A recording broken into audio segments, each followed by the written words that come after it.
it's a really, really intriguing way to think about how we learn. And, usually the way that you learn in the most effective way is to be entertained while it's happening.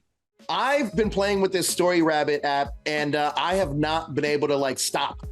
There's so many cool different little categories and things you can do on it. And man, I found out about monarch butterflies from your lovely voice that are right here in my neighborhood. So it's absolutely fantastic. Talk to me about how the concept of Storyrabbit kind of came to you. What drew you to this? Well, I've known Treefort, the company, for quite a while now. We partnered on an Audible drama called Moriarty. Yeah.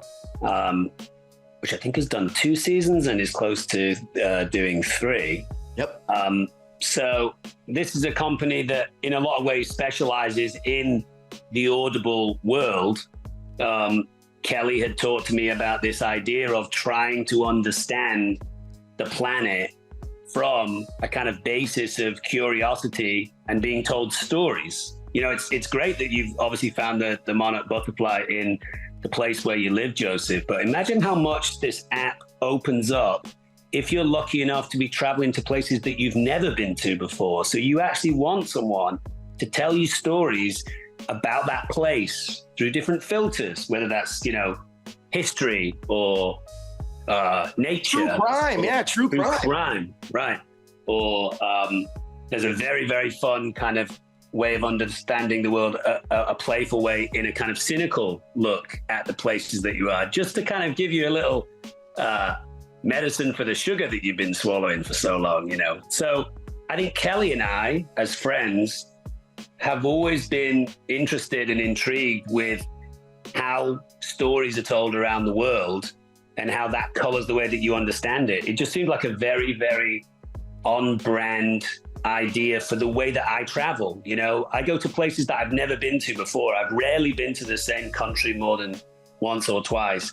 And I usually go in without any information whatsoever. It's about exploring curiosity. It's about exploring the unknown.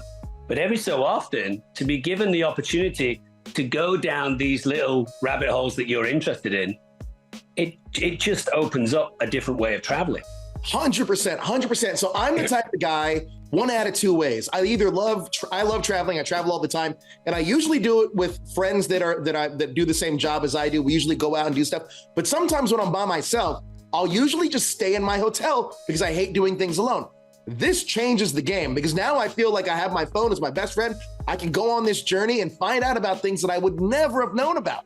And especially like you have the Wild Guide, which teaches us about nature and things like that. So as the narrator of the Wild Guide, what kind of stories and experiences can listeners expect from the Wild Guide? I've always been interested in the kind of disaffected part of nature, the road less traveled. Sure. Of course, elephants and tigers and gorillas and lions are animals that I'm also interested in. But because of the charisma value of those animals and the accessibility, they're going to be okay. They're going to get looked after because these are symbols of nature.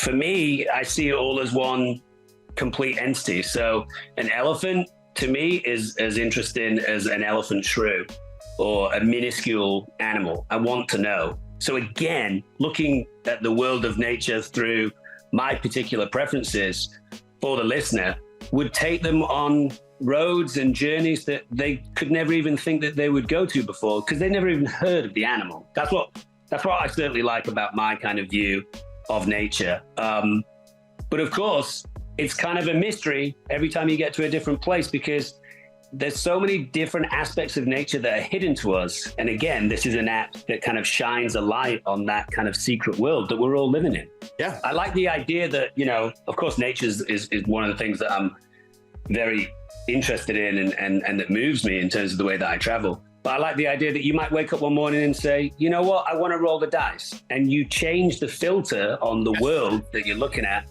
and boom, now you're doing something that younger adults might do. Now you're doing something that's all about museums. Now you're doing something that's all about the history of the city that you're in. It's a really, really intriguing way to think about how we learn. And, usually the way that you learn in the most effective way is to be entertained while it's happening. Yes, absolutely. And I love that surprise me feature on the app where you can just click it and it just gives you something randomized that you can literally dive down a rabbit hole into. Now, I think that Storyrabbit utilizes AI in such a brilliant way. I feel like this is the positives of AI, right? Using it as a tool where it teaches us the best of what's around us. Can you talk about how Storyrabbit utilizes AI and the location-based features to enhance the storytelling experience for users? So they have narrators, obviously, on the app that are telling you all about the world or the filter that you happen to be looking at. For those narrators to get that much information about our planet as a whole, they would have to spend years in a studio. So instead of spending years, the narrator goes into the studio for, I think I was in there for around about 3 hours, just reading stories about octopuses, reading stories about creatures that live in trees, reading, stories about nature. And from there, they put it through an artificial intelligence engine that can then use that voice that has been captured to tell stories everywhere. Otherwise, I'd have to be in the studio like 7 or 8 hours a day. Every day until I'm 80, and I'm going to be dead by the time I'm 70, man. I'm moving too fast. I'm moving too fast. Absolutely. Now, speaking of that, what was the most exciting or surprising thing you learned while working on the Wild Guide? On the Wild Guide, it's tough, man, because I'm kind of a nature nerd. Do you know what I mean? So a lot of the information that I see on the Wild Guide is more of a kind of, oh yeah, that is where this animal lives. It has been confirmed for me, Sure. I think it's probably some of the other filters that kind of intrigue me more. Like, I'm not necessarily, as a whole, completely interested in the true crime of a particular place. But of course, there are iconic crimes that have happened that have shaped cities and shaped cultures. Jack the Ripper being a great example of London and how we feel about London and stuff. It's not necessarily my thing, but if I were in London and instead of wanting to do the same Jack the Ripper tour that everyone else does, if I do a Storyrabbit tour and then are able to find a community of people through the app that are also doing a Jack the Ripper Storyrabbit tour, because you can share where you've been and share places with other people. Now you found new friends in a new city with a subject you didn't even know you're interested in, and it's killed a day of time while you've been in London. So fun. I want to talk about that for a second, because that is one of the cooler things about this app is the community building feature in it. Right. Can you talk about building a community out of your Storyrabbit app? Yeah, so you'll see a Storyrabbit opportunity to dive into a story that you might be interested in. If you like it, you can dive deeper. When you finish that deeper dive, you can then show what you've been reading with your friends, and you can also see what they've been reading as well. And because of that, you have the opportunity to see what's happening on a daily basis in your feed. And maybe you can create little communities of people interested in a certain thing. So you will have your feed that will update all the time. And I would think at some point there'll be an opportunity for little branches of people to kind of, go off in their own little communities, sharing more and more information with each other. Yeah, you kind of said it the best earlier, that we kind of learn the best when we're involved in the story ourselves. How do you think combining technology with AI and with traditional storytelling methods change the way people will engage with stories? Well, we're always on the go, as a human, and especially when you get to places that you might not have been before, there's usually an agenda for while you're there.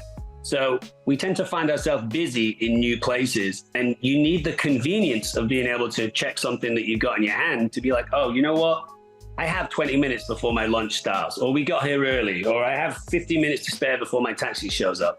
What's around here? And then you get, a ping, you can quickly go have the experience and then continue on with your day. It's the accessibility and the ease in which you can explore places that you end up. Travel can be overwhelming for people a lot of the time. They buy 15 guidebooks, but they don't really know what they're looking for. Yeah. This is more of a shortcut to know what you're looking for. And the more you interact with the app, the more it's obviously going to learn what your preferences are. And then the world becomes even more interesting. It's building itself. That is so, honest to God, I've been looking for an app like this for the longest time, simply because my friends will always encourage me if they're not around, get out of your hotel room, go and explore. And I don't know, personally for me, I've always been so like, what do I do? Where do I start? this is the perfect app to get you started on your own journey to live out some of these experiences. And I absolutely love it. I mean, like I said, I've been playing with it ever since I was introduced to it earlier today. I'm all about this app. Now, do you have any recommendations for listeners on how to get the most out of their Storyrabbit experience, especially using the location-based features? I think for me, one of the ways that you can find yourself in a real sense of kind of flow with the app and with your day in general is, as humans, we need 3 meals a day. So at some point, you're going to have breakfast, lunch, and dinner. If you know where you're going to have breakfast, lunch, and dinner, and then you open up the Storyrabbit app, it allows you to have these experiences in a sense of cohesion with how your day is supposed to run. You know, it's just like jumping in, jumping out, and nothing feels hectic. I managed to get my 3 meals a day. We were in different areas around this place, clicked on the Storyrabbit app. We saw the options of what we could do in this area, did it, went and had dinner. It just allows you to kind of, there's an overwhelming aspect sometimes to travel and to trying to make the right choices. And if you choose where you want to go for your 3 meals, half of those choices are made for you because you're in those locations. And then you just click your preferences, have an experience, boom, you're gone. I definitely know that I'm going to find myself in places around the world looking at my particular guide, so listening to me, an AI version of me, talking back to me, saying, hey, did you know this animal lives about 3 miles away? You can go see it right now. And I'll go do it. It's wild. That is wild. It's also crazy to think that, like, that, to me, that's you. Like, when I was listening to the wildlife one, I was like, oh, that's you. But it's crazy to think that AI did such a great job of, like, you know, telling these cohesive stories using your voice. It really blows my mind. Now, you personally, when you're playing with the Storyrabbit app, outside of the nature stuff, what are you looking for?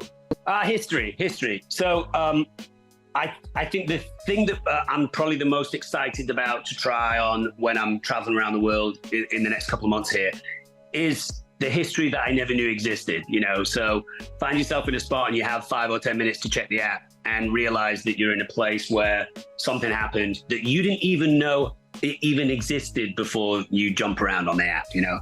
I like that. Also, I'm kind of, I like this community idea. I like this idea that we all have our little things that we're interested in, the things that we want to deep dive into. Sometimes we feel a little self-conscious about it because, you know, you're a bit of a nerd, you're going deeper.